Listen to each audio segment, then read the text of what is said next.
കുർബാന തർക്കത്തിൽ പ്രശ്നപരിഹാരത്തിൽ ശക്തമായ ഇടപെടലിനൊരുങ്ങി മാർ ജോസഫ് പാംബ്ലാനി. വിമതരുമായുള്ള ചർച്ചയ്ക്ക് പിന്നാലെ സഭാനുകൂല സംഘടനകളും ആയി മെത്രാപ്പൊലീത്തൻ വികാരി ചർച്ച നടത്തും.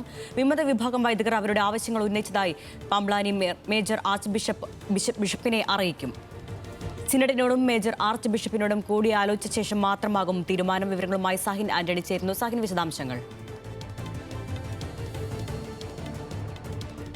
കഴിഞ്ഞ ഏതാനും നാളുകളായി ഈ സീറോ മലബാർ സഭയിൽ നിൽക്കുന്ന, അത് പ്രത്യേകിച്ചും എറണാകുളം അങ്കമാലി അതിരൂപതയിൽ നിൽക്കുന്ന കുർബാന തർക്കത്തിൽ ഒരു വിരാമമാകുന്നു എന്നുള്ളതിൻ്റെ സൂചനകളെല്ലാം തന്നെ വന്നു തുടങ്ങി. അരുണ്യ, അതായത് മേജർ ആർച്ച് ബിഷപ്പുമായ ഒരു കൂടിയാലോചനയ്ക്ക് ശേഷം മാർ ജോസഫ് പാംബ്ലാനി അദ്ദേഹം ഒരു തീരുമാനത്തിലേക്ക് എത്താൻ പോകുന്നു എന്നുള്ളതാണ് മനസ്സിലാക്കാൻ കഴിയുന്നത്. അദ്ദേഹം മേജർ ആർച്ച് ബിഷപ്പിനെ വിമതരുടെ വിഷയങ്ങളെല്ലാം തന്നെ അറിയിക്കും. അവരുമായി ഇന്നലെ നടത്തിയ ചർച്ചയ്ക്കൊടുവിലാണ് ഇത്തരത്തിലുള്ള ഒരു തീരുമാനം എടുത്തിരിക്കുന്നത്.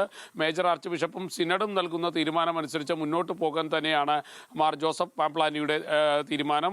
മാത്രമല്ല, ഒരു സമവായ ചർച്ചയിൽ പ്രത്യേകിച്ചും വിമതരുടെ ആവശ്യങ്ങളെല്ലാം തന്നെ അംഗീകരിക്കുന്നതിന് പകരം അവർ പറയുന്ന പ്രധാനപ്പെട്ട ആവശ്യങ്ങൾ അംഗീകരിക്കുക എന്നുള്ളത് തന്നെയാണ് മുന്നോട്ട് വെച്ചിരിക്കുന്നത്. ഇതിനിടയിൽ തന്നെ മറ്റൊന്ന് കത്തോലിക്ക കോൺഗ്രസ്, അതായത് സഭാ നേതൃത്വത്തെ അനുകൂലിക്കുന്ന ഒരു വിഭാഗമുണ്ട്. അവരുമായ ഒരു കൂടിയാലോചനയുണ്ടാകും. അവരുമായി കൂടിയാലോചനയ്ക്ക് ശേഷം മാത്രമേ മാർ ജോസഫ് പാംബ്ലാനി ഇതിലൊരു തീരുമാനമെടുക്കുകയുള്ളൂ. എന്തായാലും ആ തീരുമാനം വിമത വിഭാഗത്തിന് അനുകൂലമാകുമെന്നുള്ളതാണ് മനസ്സിലാക്കാൻ കഴിയുന്നത്. മാത്രമല്ല, ഇപ്പോഴുള്ള പ്രശ്നങ്ങൾ പരിഹരിക്കുന്നതിന് വേണ്ടി ശക്തമായ ഒരു ഇടപെടൽ നടത്താൻ തന്നെയാണ് അദ്ദേഹം തീരുമാനിച്ചിരിക്കുന്നത്. അതിനുവേണ്ടി ഇന്ന് മേജർ ആർച്ച് ബിഷപ്പുമായി ഒരു കൂടിയാലോചന നടത്താൻ അദ്ദേഹം തീരുമാനിച്ചിട്ടുണ്ട്. അതിനുശേഷം സിനഡുമായി ഒരു കൂടിയാലോചന നടത്തും.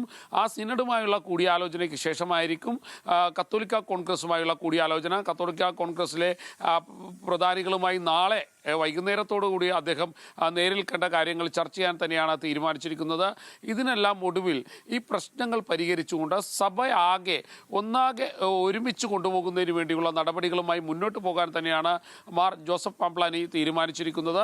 അതിനുവേണ്ട നടപടികൾ അദ്ദേഹം ആരംഭിച്ചു കഴിഞ്ഞിരിക്കുന്നു. നേരത്തെ ഉണ്ടായിരുന്ന കുർബാന തർക്കം, കാലങ്ങളായി നിൽക്കുന്ന ഒരു കുർബാന തർക്കമാണ്, ഏറെക്കുറെ 7 വർഷത്തോളമായി വരുന്ന പ്രശ്നം. ആ പ്രശ്നങ്ങൾക്ക് ഒരു അന്തിമമാകുന്നു, അല്ലെങ്കിൽ അതിനൊരു വിരാമമാകുന്നു എന്നുള്ളതിൻ്റെ ഒരു സൂചന തന്നെയായിരുന്നു ഇന്നലത്തെ ചർച്ച. ആ ചർച്ചയ്ക്കൊടുവിലാണ് ഇത്തരത്തിലുള്ള ഒരു തീരുമാനത്തിലേക്ക് മാറാൻ അദ്ദേഹം മുൻകൈ എടുക്കാൻ തീരുമാനിച്ചിരിക്കുന്നത്. അരുണ്യ. അതെ, തീർച്ചയായും ഏറെക്കാലമായി നിലനിന്നിരുന്ന സീറോ മലബാർ സഭയിലെ കുർബാന തർക്കത്തിൽ ഇപ്പോൾ പ്രശ്നപരിഹാരത്തിന് ഇടപെടലിന് വഴി ഒരുങ്ങുകയാണ്. മാർ ജോസഫ് പാംബ്ലാനിയാണ് ഇടപെടലിന് ഒരുക്കുന്നത്. വിമതരുമായുള്ള ചർച്ചയ്ക്ക് പിന്നാലെ സഭാ അനുകൂല സംഘടനകളുമായി മെത്രാപ്പൊലീത്തൻ വികാരി ചർച്ച നടത്തുകയും ചെയ്യും. വിവരങ്ങൾ നൽകുകയായിരുന്നു കൊച്ചിയിൽ നിന്നും സാഹിൻ ആന്റണി.